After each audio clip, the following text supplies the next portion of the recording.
जय हिंद साथियों। एग्जाम पास के यूट्यूब चैनल में आपका स्वागत है। आशा करता हूँ आप सभी अच्छे होंगे और स्वस्थ होंगे और आप सभी ने दुर्गा पूजा अच्छे से मनाया होगा। तो बस अब समय आ गया है फिर से कॉपी किताब उठाने के लिए, रिवीजन करने के लिए, टेस्ट सीरीज लगाने के लिए और पढ़ने का समय आ गया है। क्योंकि फिर आपको पता है कि फिर कुछ दिनों बाद आपका दिवाली आ जाएगा, तो उसमें एक दिन आपका वेस्ट चला जाएगा। तो इसी तरह से कुछ कुछ जो बीच बीच में फेस्टिवल आते हैं उसके कारण से एक आध दिन पढ़ाई जो है डिले होता है, लेकिन कोई बात नहीं, समय समय पर वो भी ज़रूरी है ताकि आदमी का मन लगा रहे। नहीं तो पढ़ाई करते करते आदमी बोर हो जाता है। तो चलिए आज हम देखेंगे पॉलिटी का सेक्शन का, या पार्ट 4 होगा। इससे पहले का 3 वीडियो जो है चैनल पर अपलोड है, आप वहाँ से देख लीजिएगा। और साथ साथ हम लोग पैरेलल में हिस्ट्री का भी वीडियो को चला रहे हैं, तो आप उसको भी जाके देखिएगा, उसका भी लिंक जो है डिस्क्रिप्शन में दिया गया है। तो चलिए देखते हैं, आज का हमारा चैप्टर होगा उद्देशिका। इसको क्वेश्चन को देखते हैं। चलिए क्वेश्चन नंबर 2 से स्टार्ट करते हैं। भारतीय गणतंत्र की 26/1/1950 को सही संवैधानिक वस्तुस्थिति क्या थी जब संविधान लागू किया गया था? आंसर हो जाएगा सी, यानी कि संपूर्ण संपूर्ण संप्रभुता। आगे है लोकतांत्रिक गणराज्य। ठीक है, आंसर है सी इसका। आगे देखते हैं क्वेश्चन नंबर 3। 26 जनवरी 1950 को भारत की वास्तविक संवैधानिक स्थिति क्या थी? आंसर हो जाएगा बी, यानी कि संपूर्ण प्रभुत्व संपन्न लोकतांत्रिक गणराज्य। आगे क्वेश्चन नंबर 4। भारत के संविधान के निर्माताओं का मत निम्नलिखित में से किस में प्रतिबिंबित होता था? आंसर हो जाएगा ए, यानी कि उद्देशिका में। आगे देखते हैं क्वेश्चन नंबर 5। भारत के संविधान के प्रस्तावना में कितने प्रकार के न्याय, स्वतंत्रता, समानता और भ्रातृत्व और उसी क्रम में उल्लेख किया गया है? आंसर हो जाएगा ए, यानी कि 3, 5, 2, 1। यानी कि भारत के संविधान के प्रस्तावना में 3 प्रकार के न्याय, यहाँ देखिए 3 प्रकार के न्याय, 5 प्रकार की स्वतंत्रता, 2 प्रकार की समानता और 1 प्रकार का भ्रातृत्व का उल्लेख किया गया है। ठीक है, अब देखते हैं क्वेश्चन नंबर 6। भारतीय संविधान की, सॉरी इसमें तो आंसर ही नहीं दिया गया है। आगे देखते हैं क्वेश्चन नंबर 7। भारतीय संविधान की प्रस्तावना में भारत को किस रूप में घोषित किया गया है? आंसर हो जाएगा सी, यानी कि एक सार्वभौम, समाजवादी, धर्मनिरपेक्ष और प्रजातांत्रिक गणतंत्र। अब देखते हैं क्वेश्चन नंबर 8। निम्न शब्द पर विचार करें। तो इसका आंसर हो जाएगा ए, यानी कि सी। पहले आया है सार्वभौमिक, उसके बाद आया है समाजवादी, उसके बाद आया धर्मनिरपेक्ष, उसके बाद आया है प्रजातांत्रिक। आगे देखते हैं 9। भारतीय संविधान की प्रस्तावना में समाजवादी शब्द किस संशोधन के तहत जोड़ा गया है? आंसर हो जाएगा ए, यानी कि 42वां संविधान संशोधन में। क्वेश्चन नंबर 10 है, निम्नांकित में से कौन सा 42वें संविधान संशोधन के माध्यम से भारत के संविधान के प्रस्तावना में जोड़ा गया था? आंसर हो जाएगा सी, यानी कि समाजवाद हो जाएगा, और आंसर है पंथ निरपेक्ष। सी आंसर है इसका। आगे है 11। भारतीय संविधान के प्रस्तावना में धर्मनिरपेक्ष व समाजवादी शब्द जोड़े गए हैं। आंसर है सी, यानी कि 42वें संविधान संशोधन द्वारा। क्वेश्चन 12 है, निम्नलिखित में से कौन भारत को धर्मनिरपेक्ष राज्य वर्णित करता है? आंसर हो जाएगा संविधान की प्रस्तावना। अब देखते हैं क्वेश्चन नंबर 13। निम्नलिखित शब्दों में से कौन सा शब्द सन 1975 में भारतीय संविधान की प्रस्तावना में सम्मिलित नहीं था? आंसर हो जाएगा अखंडता। क्या है? अखंडता। आगे देखते हैं क्वेश्चन नंबर 14।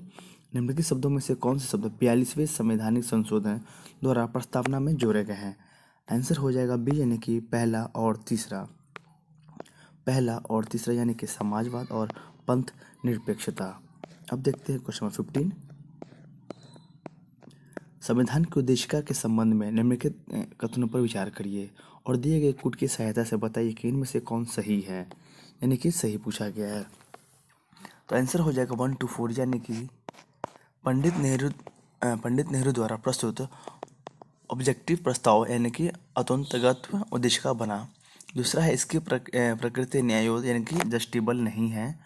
और फोर्थ हो जाएगा संविधान के विशिष्ट प्रावधानों को यह रद्द, यानी कि ओवरराइड नहीं कर सकता है। ठीक है, अब देखते हैं क्वेश्चन नंबर 16। संविधान की प्रस्तावना का विधिक स्वरूप क्या है? प्रस्तावना का विधिक स्वरूप क्या है? आंसर हो जाएगा आपका बी, यानी कि यह लागू नहीं किया जा सकता। आगे है भारतीय संविधान की उद्देशिका में संशोधन किया गया था। आंसर हो जाएगा सी, यानी कि 42वें संविधान संशोधन द्वारा। आगे देखते हैं समाजवादी शब्द उद्देशिका में कब जोड़ा गया? आंसर हो जाएगा ए, यानी कि 42वें। अब देखते हैं क्वेश्चन नंबर 19। भारतीय संविधान के प्रस्तावना में समाजवादी शब्द किस संशोधन द्वारा लाया गया था? आंसर हो जाएगा बी यानी कि 42वें संविधान संशोधन द्वारा। आगे है 20 यानी कि 26 नवंबर 1949 को अंगीकृत भारतीय संविधान के भारतीय संविधान की प्रस्तावना में शब्द सम्मिलित नहीं थे। आंसर हो जाएगा 1 2 3 यानी कि समाजवादी, पंथ निरपेक्षता और अखंडता। अब देखते हैं 21, भारतीय संविधान के प्रस्तावना में पंथ निरपेक्ष शब्द कब जोड़ा गया था? इसका आंसर हो जाएगा बी यानी कि 42वें संविधान संशोधन के द्वारा। अब देखते हैं क्वेश्चन 22, भारत के संविधान के आमुख का लक्ष्य उसके सभी नागरिकों के लिए सुनिश्चित करना है। आंसर हो जाएगा डी यानी कि सभी चारों, यानी कि सामाजिक तथा आर्थिक न्याय, विचार तथा अभिव्यक्ति की स्वतंत्रता, अवसर की समानता और व्यक्ति की प्रतिष्ठिता। ठीक है, अब देखते हैं क्वेश्चन नंबर 24 देखते चलिए। भारत में लौकिक सार्वभौमिकता है क्योंकि संविधान की प्रस्तावना आरंभ होती है हम भारत के लोग से, यानी कि we the people of India से। ठीक है, आगे देखते हैं 25 यानी कि हम भारत के लोग, यानी कि we the people of India शब्दों का प्रयोग भारतीय संविधान में कहाँ किया गया है? आंसर हो जाएगा संविधान की प्रस्तावना में। अब देखते हैं 26 यानी कि सभी व्यक्ति पूर्णता और समान रूप से मानव है, यह सिद्धांत जाना जाता है। आंसर हो जाएगा सार्वभौमिकता से। 27 है, भारत के संदर्भ में निम्न में से कौन सा धर्मनिरपेक्ष शब्द का सही भाव व्यक्त करता है? इसका आंसर हो जाएगा डी यानी कि भारत में राज्य का कोई धर्म नहीं है। भारत में राज्य का कोई धर्म नहीं है, यानी कि सभी एक समान है। आगे देखते हैं 28, निम्नलिखित में से कौन सा शब्द भारतीय संविधान की प्रस्तावना में उल्लेखित नहीं है? इसका आंसर हो जाएगा डी यानी कि संघीय। अब देखते हैं 29, निम्नलिखित में से कौन सा शब्द भारत के संविधान की उद्देशिका में नहीं है? आंसर हो जाएगा लोक कल्याण। क्वेश्चन नंबर 30 देखते हैं, भारतीय संविधान की प्रस्तावना में निम्नलिखित में से किस स्वतंत्रता का वर्णन नहीं है? आंसर हो जाएगा आर्थिक स्वतंत्रता। 31 है, निम्नलिखित में से कौन भारतीय संविधान की प्रस्तावना में उल्लेखित नहीं है? आंसर हो जाएगा धार्मिक न्याय। आगे है, संविधान की प्रस्तावना के बारे में कौन सा कथन सही है? आंसर हो जाएगा ए यानी कि समाजवादी। धर्मनिरपेक्षता शब्द 1950 में लागू संविधान के अंग नहीं थे। आगे है क्वेश्चन नंबर 33, भारतीय संविधान का कौन सा भाग संविधान की आत्मा कहलाता है? आंसर हो जाएगा सी यानी कि उद्देशिका। देख रहे हैं इसको, 1 2 3 4 5, ऐसे ना जाने कितने प्रश्न क्वेश्चन एग्जामों में ये प्रश्न आ चुका है। इसलिए लोग बोलते हैं कि आप क्वेश्चन बैंक को पढ़ें, और खास करके इस चीज़ को। आगे देखते हैं क्वेश्चन नंबर 34, निम्नलिखित में से किसने भारतीय संविधान की प्रस्तावना को हमारे संप्रभु प्रजातांत्रिक गणतंत्र की जन्म कुंडली कहा है?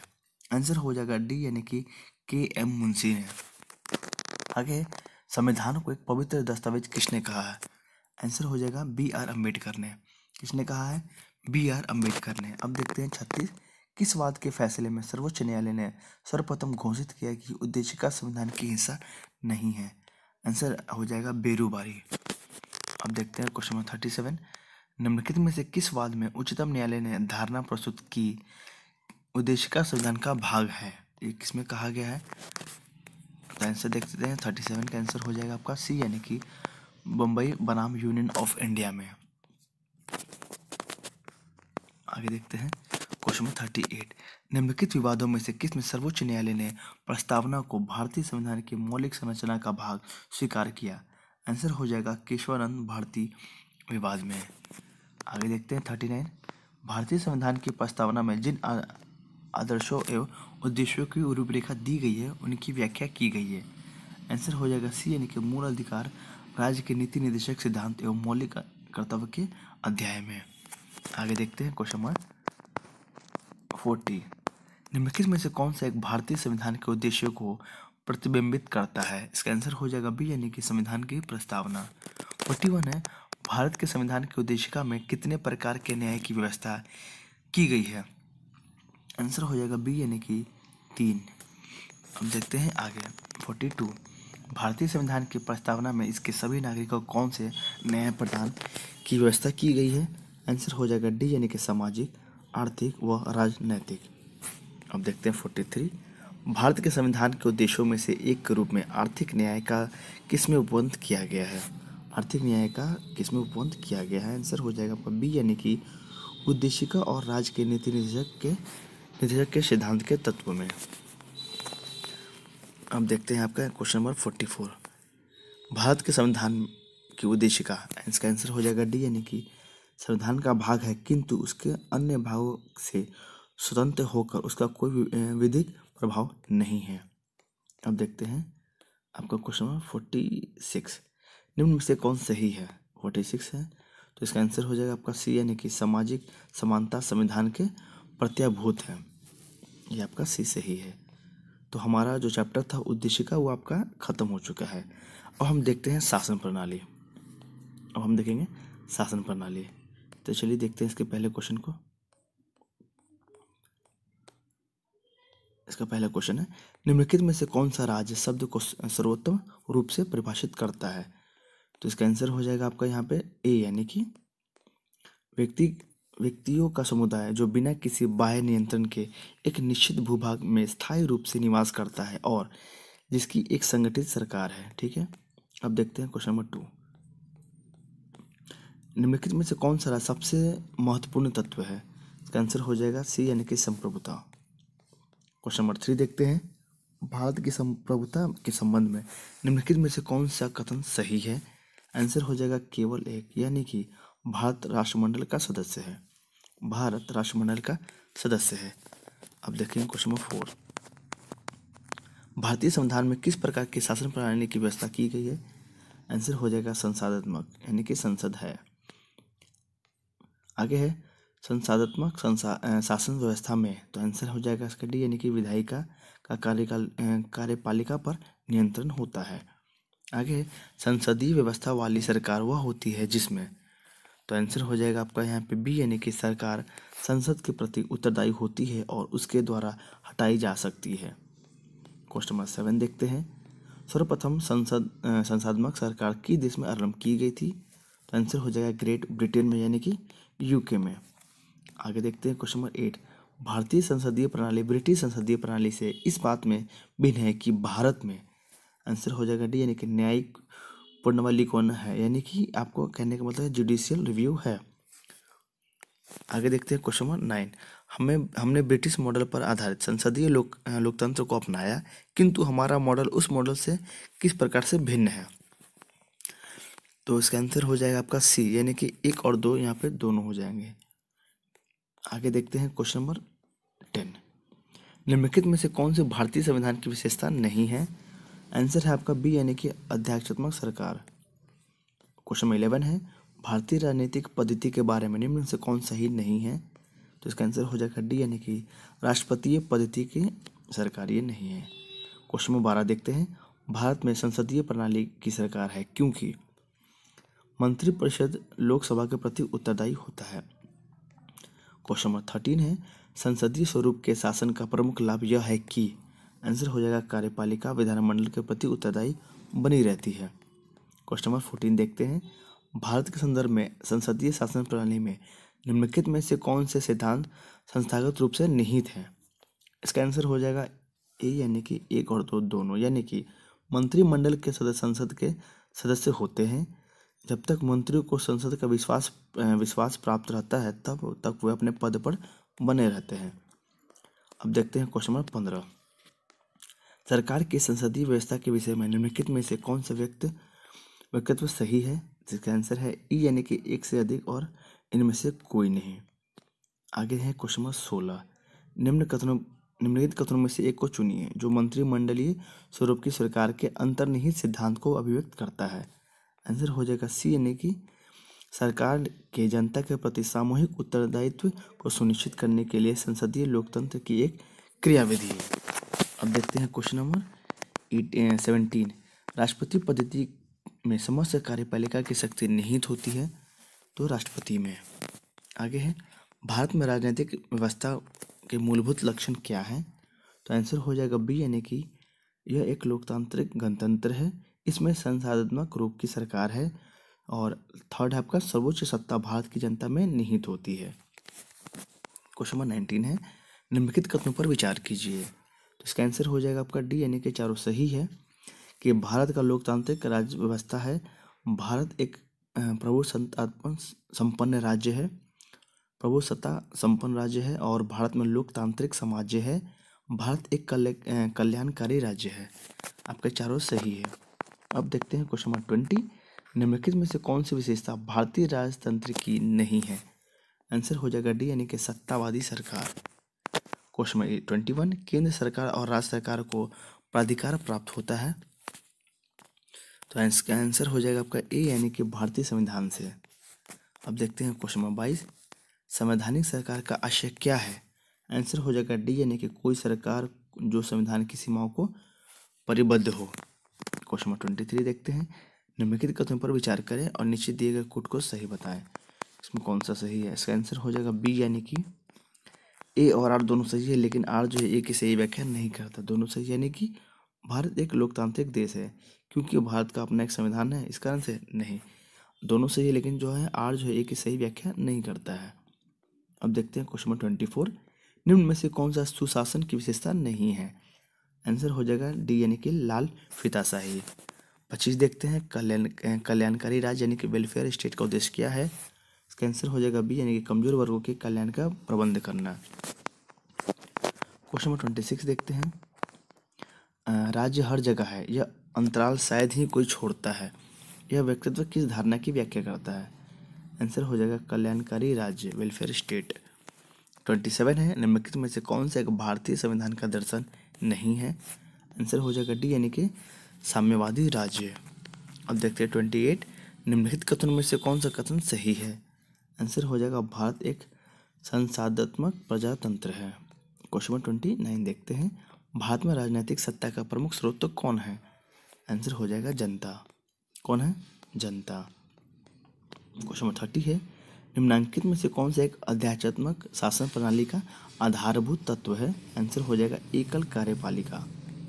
Question number 31। निम्नलिखित में से कौन सही है? तो इसका आंसर कौन सा सही है बताना है। तो अध्यात्मक शासन प्रणाली की विशेषता क्या है? तो आंसर हो जाएगा डी यानी कि ऊपर वर्णित सभी तथ्य सही है। क्वेश्चन नंबर 32 है। प्रेसिडेंशियल शासन का उदय सर्वप्रथम किस देश में हुआ? तो बताया कि अध्यात्मक जो है शासन का उदय कहाँ हुआ, तो आपका आंसर हो जाएगा संयुक्त राज्य अमेरिका में। आगे देखते हैं क्वेश्चन नंबर 33। राज्य में प्रजातंत्र इस तथ्य पर आधारित है कि आंसर हो जाएगा सी यानी कि जनता को सरकार को चुनने तथा बदलने का अधिकार प्राप्त है। आगे है क्वेश्चन नंबर 34। लोकतंत्र का उत्कृष्ट गुण यह है कि वह क्रियाशील बनाता है। आंसर हो जाएगा साधारण पुरुषों और महिलाओं की बुद्धि और चरित्र को। 35। भारत एक गणतंत्र है, इसका अर्थ क्या है? आंसर है भारत में वंशानुगत शासन नहीं है, यानी कि चुनाव होते हैं। आगे है क्वेश्चन नंबर 36। भारत एक गणतंत्र है जिसमें अंतर्निहित क्या है? तो आंसर है राज्य का अध्यक्ष निर्वाचित होता है। अब देखते हैं 37। निम्नलिखित में से किसने विधि निर्धारित होता है कि भारत का संविधान परिसंघीय है? आंसर हो जाएगा डी यानी कि केंद्र और राज्य के बीच शक्तियों का वितरण। 38। भारतीय संविधान कैसा है? तो आंसर हो जाएगा अंशतः कठोर और अंशतः लचीला। 39। भारत की संसदीय शासन प्रणाली एवं ब्रिटेन की संसदीय शासन प्रणाली में अंतर एक का बिंदु निम्नलिखित में से कौन सा है? आंसर हो जाएगा बी यानी कि न्यायिक समीक्षा। न्यायिक समीक्षा। अब देखते हैं क्वेश्चन नंबर 40। आपको ये बताना है कि कथन कौन सही है। इसका आंसर हो जाएगा आपका बी यानी कि दोनों सही है। क्या सही है? तो भारत के संविधान में एक संघीय शासन प्रणाली का प्रावधान है, क्योंकि उसने एक बहुत शक्तिशाली केंद्र की रचना की है।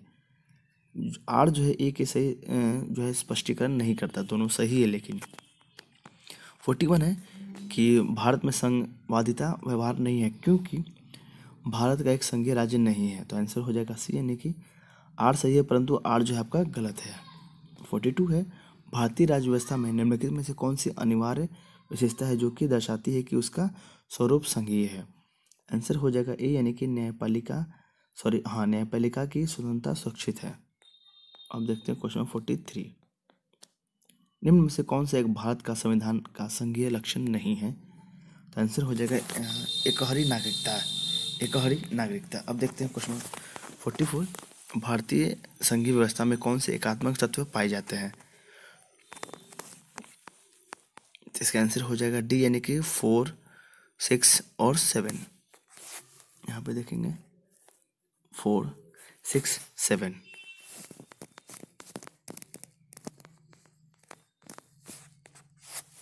4, 6 और आपका हो जाएगा 7, यानी कि राज्यपाल की नियुक्ति, राज्य विधेयक पर राष्ट्रपति की स्वीकृति और संवैधानिक संकट। अब देखते हैं क्वेश्चन नंबर 45। इनमें से कौन सा भारतीय संघीय व्यवस्था में एकात्मक तत्व है? इसका आंसर है बी, यानी कि 2, 3 और 5। यहाँ देखिए 2, 3, 5 यानी कि राज्यपाल की नियुक्ति, 3 यानी कि राज्यसभा में असमान प्रतिनिधित्व और आपका 5 है यानी कि अखिल भारतीय सेवाएं। क्वेश्चन नंबर 46 देखते हैं। भारत में संघीय व्यवस्था से संबंधित निम्न कथनों में से कौन सा कथन सही है? तो इसका आंसर हो जाएगा आपका बी, यानी कि केवल 1 और 2, यानी कि संविधान शासन के मूल संरचना के लिए एक संघीय व्यवस्था की प्रस्तावना करता है और दूसरा आपका एकात्मक झुकाव का उसमें सशक्त मिश्रण है। ठीक है, बी हो जाएगा आपका। आगे देखते हैं 47 कथन है आपका, इसका आंसर है ए, यानी कि दोनों सही है। पढ़ लेते हैं। भारत का राष्ट्रपति परोक्षतः निर्वाचित होता है, ठीक है, क्योंकि भारत में संसदीय प्रणाली को गणतंत्रवाद के साथ जोड़ा गया है। तो आंसर आपका आर और ए जो है दोनों सत्य है तथा आर जो है ए का मान्य स्पष्टीकरण करता है। ठीक है, अब देखते हैं क्वेश्चन 48। नीचे दिए गए वक्तव्य को दिए गए हैं उसके बारे में बताना है, कथन और निष्कर्ष है। तो आपका आंसर हो जाएगा ए, दोनों सही है और आर जो है सही स्पष्टीकरण करता है ए का। यानी कि देख लेते हैं क्या कह रहा है ये। राजनीतिक दल लोकतंत्र के जीवन का रखते हैं क्योंकि लोग खराब शासन के लिए समानता राजनीतिक दलों को कोसते हैं। आगे देखते हैं क्वेश्चन 49। भारत में दल विहीन प्रजातंत्र किसने प्रस्तावित किया? आंसर हो जाएगा सी और डी, यानी कि महात्मा गांधी ने और जयप्रकाश नारायण ने। आगे देखते हैं क्वेश्चन 50, कथन वाला है ये भी। इसका आंसर है बी, यानी कि दोनों सही है और आर जो है कि सही व्याख्या कर रहा है। पढ़ लेते हैं। भारत की संघात्मक संरचना का मुख्य उद्देश्य इसकी बहुआयामी विविधताओं में से एक राष्ट्र का निर्माण करना और राष्ट्रीय एकता को संरक्षित करना है, क्योंकि विविधताओं के समंजन को एक सशक्त न कमजोर भारतीय राष्ट्रीय का निर्माण हुआ है। अब देखते हैं क्वेश्चन 51। आपका ये भी आपका कथन और निष्कर्ष है। इसका आंसर हो जाएगा ए, यानी कि दोनों सही है। क्या है देख लेते हैं। भारतीय राजनीतिक व्यवस्था की प्रकृति में निरंतरता एवं परिवर्तन के तत्व मूर्त रूप में पाए जाते हैं, क्योंकि भारतीय राजनीतिक व्यवस्था में निम्न राजनीतिक कार्यशैलियों जैसे आधुनिक शैली, परंपरागत शैली एवं संत शैली के तत्व समाहित हैं। ठीक है, आगे देखते हैं क्वेश्चन नंबर 52। ये भी आपका कथन वाला ही है, तो इसका आंसर हो जाएगा आपका ए, यानी कि दोनों सही है। यानी कि महिलाएं, दलित, निर्धन एवं अल्पसंख्यक समूह भारत में लोकतंत्र में सबसे बड़े दावेदार हैं, क्योंकि भारत में लोकतंत्र अधिक आत्मसम्मान की कामना का वाहक बनकर उभरा है। ठीक है, अब देखते हैं क्वेश्चन 53। 54 देखते हैं, आंसर नहीं दिया 53 का। 54 देखते हैं। निम्नलिखित में से कौन सा कथन सत्य है? आंसर हो जाएगा ए, यानी कि संयुक्त राज्य अमेरिका में सरकार की संघीय प्रणाली है। 55 देखते हैं। निम्नलिखित में से कौन सी एक भारतीय संघ राज्य पद्धति की विशेषता नहीं है? आंसर हो जाएगा डी, यानी कि यह संघबद्ध होने वाली इकाइयों के बीच एक सहमति का परिणाम है। ठीक है, आगे देखते हैं 56। ये भी आपका कथन और निष्कर्ष है, तो इसका आंसर हो जाएगा बी, यानी कि ए और आर दोनों सही है और जो आर जो है सही व्याख्या कर भी रहा है। पढ़ लेते हैं। भारतीय संघात्मक व्यवस्था को अर्ध संघात्मक कहा जाता है, क्योंकि भारत में एक स्वतंत्र न्यायपालिका है जिसे न्यायिक पुनर्निरीक्षण का अधिकार है, यानी कि जुडिशियल रिव्यू का अधिकार है। अब देखते हैं 57। ये भी आपका कथन और निष्कर्ष है, तो इसका आंसर हो जाएगा ए, यानी कि दोनों सही है। देख लेते हैं। भारतीय संविधान अर्ध संघात्मक है, ठीक है, क्योंकि भारतीय संविधान न तो संघात्मक और न ही एकात्मक। 58 है। भारतीय संविधान की प्रकृति क्या है? आंसर हो जाएगा डी, यानी कि प्रकृति में संघीय किंतु भावना में एकात्मक। अब देखते हैं 59। भारतीय संघवाद को सहकारी संघवाद किसने कहा है? आंसर हो जाएगा जी, ऑस्टिन ने। आगे देखते हैं 60। किसने कहा था भारत अर्ध संघात्मक राज्य है? आंसर हो जाएगा केसी वियर ने। 61 है। भारतीय संविधान के विषय में निम्नलिखित कथन में से किसका है? आंसर है आपका क्वेश्चन है, भारतीय संविधान अधिक कठोर तथा अधिक लचीले के मध्य एक अच्छा संतुलन स्थापित करता है। आंसर हो जाएगा के.सी. वियर ने। 62 देखते हैं, निम्नलिखित में से किस एक का कथन है कि संविधान को संघात्मक के तंग ढांचे में नहीं ढाला गया है। आंसर है सी यानी कि बी.आर. अम्बेडकर ने। 63 है, मिथकों और कहावतों के रूप में प्रशासनों के सिद्धांत को किसने अस्वीकार किया। आंसर है हर्बर्ट साइमन ने। आगे देखते हैं क्वेश्चन नंबर 64, विधि और स्वाधीनता के बीच सबसे उपयुक्त संबंध को निम्नलिखित में से कौन सा प्रतिबिंबित करता है। आंसर हो जाएगा आपका बी यानी कि यदि विधि नहीं है तो स्वाधीनता भी नहीं है। 65 है, निम्नलिखित में से कौन विकास प्रशासन की अवधारणा से संबंधित है। आंसर हो जाएगा फ्रेड डब्ल्यू रिग्स। 66 है, निम्नलिखित में से कौन सा एक चिंतक लोक प्रशासन तथा निजी प्रशासन में समानताओं का समर्थक है। आंसर हो जाएगा हेनरी फ्योल। Henry Fayol. आगे देखते हैं क्वेश्चन नंबर 67, यदि हमारी सभ्यता विफल होती है तो यह मुख्यतः प्रशासन के ध्वस्त होने के कारण होगा। यह कथन किसने दिया है। आंसर है W.B. हॉनम द्वारा, डॉनम द्वारा। आगे 68, गणतंत्रीय अवधारणा से संबंध निम्नलिखित में से कौन एक नहीं है। आंसर हो जाएगा सी यानी कि सर्वोच्च शक्ति एक राजा के समान एक ही व्यक्ति में निहित होती है। आगे देखते हैं 69, निम्नलिखित में से किन को विधि के शासन के प्रमुख लक्षणों के रूप में जाना जाता है, माना जाएगा। आंसर हो जाएगा 1 to 4 यानी कि शक्तियों का परिसीमन, विधि के समक्ष समानता और स्वतंत्रता और नागरिक अधिकार। आगे देखते हैं क्वेश्चन नंबर 70, आपको बताना है कि इसमें से कौन सा कथन सही है। आंसर हो जाएगा केवल 2 यानी कि जो व्यक्ति की स्वतंत्रता के हितों में राज्य की सत्ता प्रभावकारी प्रतिबंध लगाती है। ठीक है, यानी कि संवैधानिक सरकार वो, ये क्वेश्चन ये आपका संवैधानिक सरकार वह है जो, आंसर हो जाएगा बी यानी कि जो व्यक्ति की स्वतंत्रता के हित में राज्य की सत्ता पर प्रभावकारी प्रतिबंध लगाती है। आगे देखते हैं 71, परिभाषा से संवैधानिक सरकार का अर्थ क्या है। आंसर हो जाएगा सीमित सरकार। अब देखते हैं 72, को बताना है राज्य व्यवस्था के संदर्भ में निम्नलिखित में से किस एक को आप स्वतंत्रता की सर्वाधिक उपयुक्त व्याख्या के रूप में स्वीकार करेंगे। आंसर हो जाएगा डी यानी कि स्वयं को पूर्णतः विकसित करने का अवसर। आगे देखते हैं 73, समाज में समानता के होने का एक निहितार्थ यह है कि उसमें विशेषाधिकार का अभाव होना, यानी कि जो विशेषाधिकार है उसका अभाव होना। आगे देखते हैं क्वेश्चन नंबर आपका 74, भारत व अमेरिका की राजनीतिक व्यवस्था के बीच में निम्नलिखित में से कौन सी विशेषता समान है। आंसर हो जाएगा केवल 3 यानी कि राष्ट्रपति के पास पॉकेट वीटो की शक्ति है। आगे देखते हैं दूसरे प्रशासनिक आयोग में कि कौन से प्रतिवेदन ने भारत में सुशासन की बाधाओं की पहचान की है। आंसर हो जाएगा नागरिक केंद्रित प्रशासन शासन का केंद्र बिंदु। आगे देखते हैं क्वेश्चन नंबर 76, भारतीय संघवाद में विविधताओं में एकता को प्रणोदित करने हेतु निम्नलिखित में से किन संस्थाओं को आवश्यक माना गया है। आंसर हो जाएगा डी यानी कि उपयुक्त सभी, यानी कि अंतर्राज्य परिषद एवं राष्ट्रीय विकास परिषद, वित्त आयोग एवं क्षेत्रीय परिषद, एकल न्यायिक व्यवस्था और अखिल भारतीय सेवाएं। तो आपका ये चैप्टर जो है, सॉरी क्वेश्चन और है, निम्नलिखित में से किस दशक में भारत की संसाधनात्मक व्यवस्था केंद्रीयता से संघवाद की ओर खिसकी। आंसर हो जाएगा 1980 के दशक में, 1980 के दशक में। चलिए आपका ये चैप्टर जो है आपका ये फिनिश हो गया है।